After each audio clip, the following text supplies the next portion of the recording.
नमस्कार प्रिय दर्शकों।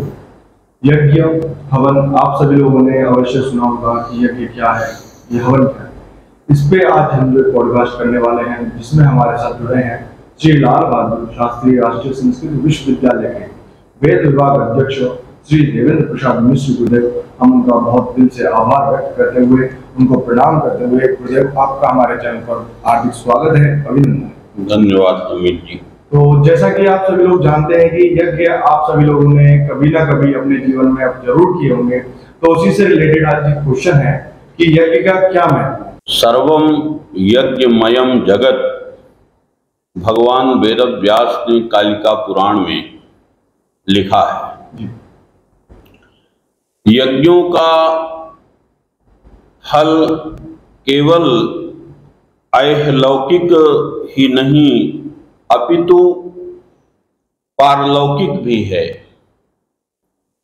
हमारे ऋषि मुनि देवता किन्नर गंधर्व मनुष्य सभी अपने अपने अभीष्ट की प्राप्ति यज्ञ के माध्यम से ऋषि परंपरा से करते आए हैं। यज्ञ जो शब्द है वह कई अर्थों में पठित है। यज्ञ देव पूजा संगतिकरण दानेषु, अर्थात देव पूजा, संगतिकरण और दान, मुख्य रूप से इन तीन अर्थों में यज्ञ पठित है। ठीक है ना।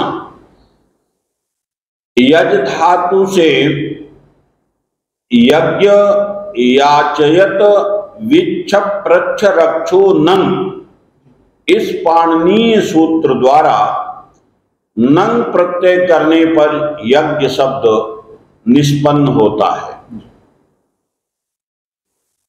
यह यज्ञ विष्णु आदि देवता के लोक में भी होता रहा है। यहां तक ब्राह्मण श्रुति कहती है कि यज्ञो वै विष्णु, विष्णु वै यज्ञः, यज्ञ ही विष्णु हैं और विष्णु ही यज्ञ है। वर्तमान में आधुनिक चाकचिक्य से युक्त तथाकथित वैज्ञानिक लोग यज्ञ के अर्थ को दूसरा रूप दे रहे हैं। उनका मानना है कि यज्ञ वायु शुद्धि के लिए करते हैं, जबकि हमारे जो वैदिक परंपरा में है तो हम यज्ञ के पूर्व जब हवन करते हैं तो वहां पारस्कर सूत्र के प्रथम कंडिका में ही निरूपित हुआ पंचभूत संस्कार हम करते हैं। पंचभूत संस्कार करने के बाद यथाविधि कुशकंडिका करते हैं और कुशकंडिका सविधि करने के बाद ही हम उसमें हवन करते हैं। अब जो वर्तमान के अर्थ में हम देखते हैं कि वायु शुद्धि, वायु शुद्धि, वायु शुद्धि भी हो सकता है, वो तो होगा ही, क्योंकि जब मूल रूप से कहना चाहिए कि सबसे बड़ा प्रदूषण वर्तमान में जो हम देख रहे हैं वो शब्द प्रदूषण है।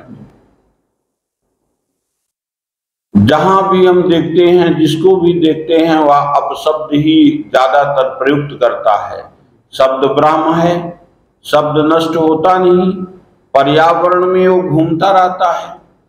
जैसे आप देख रहे हैं यहाँ कि नेटवर्क है, मोबाइल का है, तमाम अनेक टीवी चैनल का है, लेकिन आप उसको प्रत्यक्ष आंख से नहीं देख सकते हैं, काम तो कर रहा है। इसी प्रकार से ये जो शब्द है, शब्द ब्रह्म है, यह शब्द आकाश में गूंजता रहता है। इसकी जो तरंगे हैं वो तरंगित होती रहती हैं, और वो यदि यज्ञ आगाज में पठित विनियुक्त मंत्र हैं उनका भी प्रभाव होता है, पॉजिटिव प्रभाव होता है समाज में, चराचरात्मक जगत में। और जो अपशब्द लोग प्रयुक्त करते हैं उससे हानि भी होती है। तो इसको ठीक करने के लिए सर्वाधिक जो उपयुक्त है वह वैदिक ध्वनि है, वेद मंत्र हैं, यज्ञ आगाज में पढ़े गए मंत्र हैं, स्वाहा स्वधा शब्द है, शब्द राशि है। इससे सबसे अधिक हमारा जो पर्यावरण है शुद्ध होता है। तो यज्ञ का आत्यंतिक प्रयोजन है यज्ञकर्ता का देवताओं के साथ परस्पर भावन। देवा नागुं सक्षमुख सेतिमा वयम देवान आयु, देवान नागुं सक्षम उपसेतिमा। सख्य माने मित्रता, देवताओं की मित्रता प्राप्त करके, देवता के स्वरूप को प्राप्त करके हम देव यजन करते हैं। इसीलिए भारतीय वेशभूषा का महत्व है। और हम कहते हैं कोई अन्यान्य वस्त्र भी धारण करता है उसको भी हम देव पूजन के समय भारतीय वेशभूषा धारण कराते हैं, क्योंकि हम उन्हीं जैसा बन करके और फिर उनका यजन कर सकते हैं। स्पष्ट है कि नहीं? शास्त्रों में बड़े खुले शब्दों से इस बात की पुष्टि की गई है। ऋग्वेद में यजमान अग्नि से प्रार्थना करता है कि वे उसके हवि को देवता तक पहुंचा दे। आग्ने वह हविरत्याय देवान, ये भगवती श्रुति का रही ऋग श्रुति। जो अग्नि है वह देवताओं का मुख है। जब हम देवता का उद्देश्य करके, किसी भी देवता का उद्देश्य करके जिससे हम अपने अभीष्ट की संकल्प की पूर्ति करना चाहते हैं, उसके निमित्त जब हम हवि का त्याग करते हैं, द्रव्य का त्याग, पंचामृत आदि का त्याग करते हैं, तो वह अग्नि के माध्यम से तत्त संबंधित देवताओं तक पहुंचता है। उदाहरण के लिए जब आप कहते हैं ओम प्रजापतये स्वाहा, इदं प्रजापतये नमः, ओम इंद्राय स्वाहा, इदं इंद्राय नमः। अब इंद्राय, वहां पर आप इंद्र का के स्वरूप का भी ध्यान करते हैं और अपने अभीष्ट संकल्प का भी ध्यान करते हैं, और इसके बाद त्याग करते हैं हवि का। द्रव्यम देवता त्यागा, कात्यायन सूत्र में कहा कि द्रव्यम देवता त्यागा यागा। देवताओं का उद्देश्य करके, भगवती का उद्देश्य करके हवि का त्याग जो है यज्ञ है। ठीक है ना? तो आग्ने वह हविरत्याय देवान, जो भगवती श्रुति कहती है, उससे तमाम देवता तृप्त होते हैं। देखिए यज्ञ भी मुख्य रूप से जैसा कि आप देखेंगे श्रौत और स्मार्त भेद से दो प्रकार का हुआ। जहां भगवती श्रुति से साक्षात संबद्ध है वहां श्रौत याग है, जैसे 10 पूर्णमास से लेकर के अश्वमेधादि पर्यंत। इसी प्रकार से स्मार्त यज्ञ हैं जिनका मुख्य विवेचन आपके गृह सूत्रों में है, पुराण आदि में है, स्मृति ग्रंथों में है। श्रौत का विवेचन वेद में है, श्रौत का विवेचन श्रौत सूत्रों में है, ब्राह्मण ग्रंथों में है। समझ रहे हैं ना? और स्मार्त यज्ञ का जो प्रतिपादन किया गया है वो स्मार्त यज्ञ का मुख्य रूप से प्रतिपादन गृह सूत्रों में है और धर्मशास्त्र में है, धर्मसूत्रों में है, पुराणों में है, ठीक है ना, आगम में है। तो इसीलिए होम के समय यह आवश्यक हो जाता है कि जिस देवता के लिए द्रव्य का त्याग किया जा रहा है उस देवता का उस समय ध्यान अवश्य कर लिया जाए। यस्य देवता यही हविर्गृहीतम स्यात् ताम मनसा ध्यायेत्, ये आचार्य चरण यास कहते हैं निरुक्त में, ठीक है ना।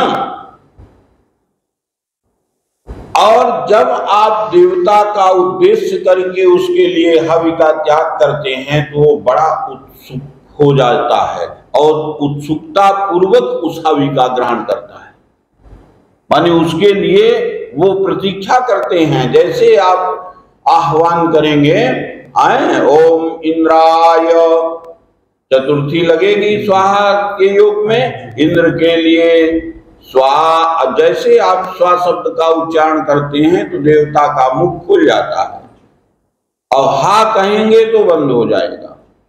तो ऐसी स्थिति में अनिवार्य रूप से स्वाहा शब्द का उच्चारण कर, ऐसा नहीं कि आचार्य बोल रहे हैं और यजमान चुप है ऐसे डालता चला गया, ऐसे नहीं होगा। यजमान भी स्वाहा बोलेगा और स्वा और हा के बीच में ही आहुति का त्याग करेगा, तभी देवता को प्राप्त होगा। और वह भी ये ध्यान करेगा कि जो हम छोड़ रहे हैं वह देवता के मुख में जा रहा है। जैसे हम छोटे बच्चों को भोजन कराते हैं, खिलाते हैं, उसी प्रकार से पूरे स्नेह के साथ हम देवता को खिलाते हैं। देवता हमेशा 12 वर्ष के होते हैं, देवता वो कोई वृद्ध नहीं होते, और वहीं आयु उनकी रुक सी जाती है, समझ रहे हैं ना। जैसे कि गुरुजी अभी आपने 2 प्रकार के याग बताए हैं, स्रोत और स्मार्त। हम दर्शकों को बताने जाते हैं कि जो स्रोत याग है और स्मार्त याग में अंतर क्या है, कौन सा याग किस के धर्म के लिए, वर्ण के लिए है, जैसे कि वर्णाश्रम है, गृहस्थ है या फिर गृहस्थ आश्रम है। ऐसा है कि आरंभ में स्रोत याग की ही व्यवस्था थी। अब आप देखेंगे कि स्रोत याग धीरे धीरे कठिन होता गया। पहले तो साक्षात श्रुति से करते थे, कालांतर में ऋषियों ने देखा, भगवान वेदव्यास ने देखा, तमाम श्रीमद् भागवत आदि पुराणों में इस पर चर्चा किया है। देखा कि मनुष्य जो है धीरे धीरे इसकी आयु भी कम हो रही है, इसकी स्मरण शक्ति भी कम हो रही है, और उससे यह साक्षात श्रुति से नहीं कर पाएगा। तो धीरे धीरे तमाम अलग अलग पद्धतियां बनी, स्रोत सूत्र का प्रणयन हुआ, स्मृति ग्रंथों का प्रणयन हुआ और गृह सूत्रों का प्रणयन ऋषियों ने किया, समझ रहे हैं ना। तो इस पर कात्यायन सूत्र के प्रथम अध्याय में अधिकार निरूपण का प्रसंग है, उसको आप भी पढ़ सकते हैं और आपके जो दर्शक हैं वो भी कात्यायन सूत्र के प्रथम अध्याय को पढ़ें, उनको भी पढ़ना चाहिए। वहां अधिकार निरूपण का प्रसंग है। तो जिसे वेदाध्ययन का अधिकार है, जिसने वेदाध्ययन किया है, उसी को स्रोत याग का अधिकार है। और जो वेदाध्ययन ही नहीं किया है, तमाम श्रुति का मंत्र बोलना पड़ेगा।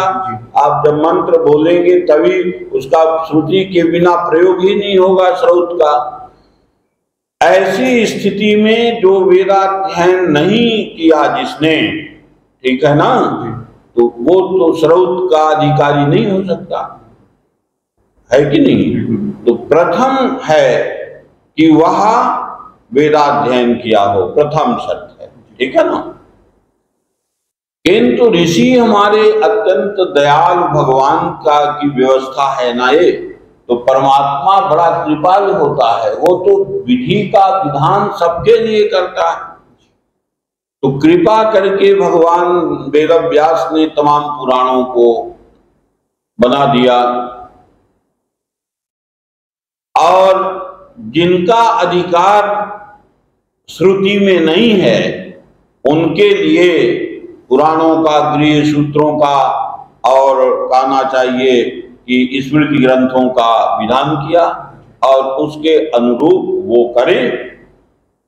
उनके लिए सब स्मार्त याग है, और सभी का स्मार्त यज्ञ में अधिकार है। किसी न किसी प्रकार से हाँ शुद्धता जरूर है। जैसे मान लीजिए कि आप को हम भोजन कराना चाहते हैं, तो आपको जो प्रिय है वही वस्तु हम खिलाएंगे, तब आप खाएंगे। अब आप लहसुन प्याज नहीं खाते हैं, हम लहसुन प्याज डलवा दें सब्जी में तो आप नहीं खाएंगे, ठीक है ना, प्रणाम करके चले जाएंगे। तो इसी प्रकार से देवता जिस चीज का भक्षण नहीं करते हैं उसका आप भोग लगाएंगे तो वो ग्रहण नहीं करेंगे। समझ रहे हैं कि नहीं? इसमें एक और प्रश्न था गुरुजी, जैसे आज किसी व्यक्ति का विवाह नहीं हो रहा है, वो क्या किसी प्रकार का एक यज्ञ विधान करके या ऐसा कुछ कर सकता है कि कोई किसी प्रकार की कोई पद्धति हो यज्ञ की, जिसके करने मात्र से उसके उस संकल्प का प्राप्ति हो जाएगी? इस निमित्त किया गया है, विवाह ही नहीं अनेक प्रकार की चीजें। ठीक बात है। ऐसा है कि हमारे यहाँ शास्त्र में गर्भाधान से लेकर के और तो दैहिक संस्कारों तक का प्रतिपादन किया गया है। आप सप्तशती पढ़ते हैं तो सप्तशती में के आरंभ में सप्तशती पाठ के अधिकार के लिए कवच, अर्गला, कीलक आप पढ़ते हैं, ठीक है ना। अब वहां देखिए लिखा है कि कोई सुंदर स्त्री प्राप्त करना चाहता है तो इस मंत्र का प्रयोग करें, ठीक है ना। पत्नी मनोरमाम देही मनोवृत्तानुसारिणी, पत्नी मनोरमाम देही, मनोरमाम पत्नी में देही। मुझे मनोरमा माने मन को रंजित करने वाली, आह्लादित करने वाली तथा कुलोचित जो हमारा धर्म है उसका पालन करने वाली, यज्ञ में सहयोग करने वाली है जगदम्बा, आप मुझे पत्नी दें। ऐसा नहीं कि विपरीत मन वाली दे दें तो रोज झगड़ा ही होता रहे, है ना। एक मना हो, हम आम की चटनी बनाने को कहे तो ऐसा ना करे कि वो फिर अमरूद की बनाए, अमरूद की कहें तो वो फिर टमाटर की बना दे, टमाटर कहे तो इमली करे। तो कहा कि पत्नी मनोरमाम दे। इस मंत्र के संपुट से यदि कोई सप्तशती का पाठ करता है तो निश्चित रूप से उसको उसका जो विवाह है तो उसके इच्छानुसार होगा। इच्छानुसार का मतलब यह है कि जिसमें उसका हित होगा। ऐसा नहीं कि वो स्वर्ग की परी चाहने लगे तो भाई उसके लिए अनुरूप होना पड़ेगा ना। तो जहां जिसका जहां अधिकार है विवाह आदौ तात ब्रह्म फस्य वीर मित्रोदय में प्रसंग आया है। और मानस में कहा कि जो कुल घर वर कोई अनुपा करी विवाह सुता अनुरूपा, ठीक है ना। तो वो जो लक्ष्मी है बेटी है वह भी अपने पिता को कहती है कि आदौ तात ब्रह्म फस्य, हे पिताजी सबसे पहले वर देखिए जो हमारे अनुकूल है, जैसा हमारा संस्कार है, जो हमारा व्यवहार है, जो हमारी जीवनचर्या पद्धति है उसके अनुकूल है कि नहीं है। ये सब अनुकूल है तो फिर घर देखिए, कुल देखिए। अब कुल सही नहीं होगा तब भी दिक्कत होगी। तो जो जिसका जैसा कुल है उसी के अनुरूप उसका अपना व्यवहार होता है, उसका कुलोचित धर्म है, और उसी के अनुसार वो जीवन निर्माण अच्छे से करता है या करती है। उसके विपरीत परिस्थिति में ये जीवन नौका है पति पत्नी का, कई बार विषाक्त हो जाता है। ठीक है ना? तो किसी भी अच्छा संस्कार, आप लड़की का अच्छा विवाह चाहते हैं, उसके लिए भी अनुष्ठान का विधान है। अविलंब हो जाए, अच्छा हो जाए, उसके लिए भी वहां विधान किया, नारायणी मंत्र आदि का प्रयोग किया है कि नहीं। और किसी लड़के का नहीं हो रहा है, उसके लिए भी प्रयोग बताया। और जितनी समस्याएं हैं संसार में, सारी की सारी समस्याओं का निदान यज्ञ के माध्यम से होता है। पहले भी होता था, आज भी हो रहा है, भविष्य में भी होता रहेगा।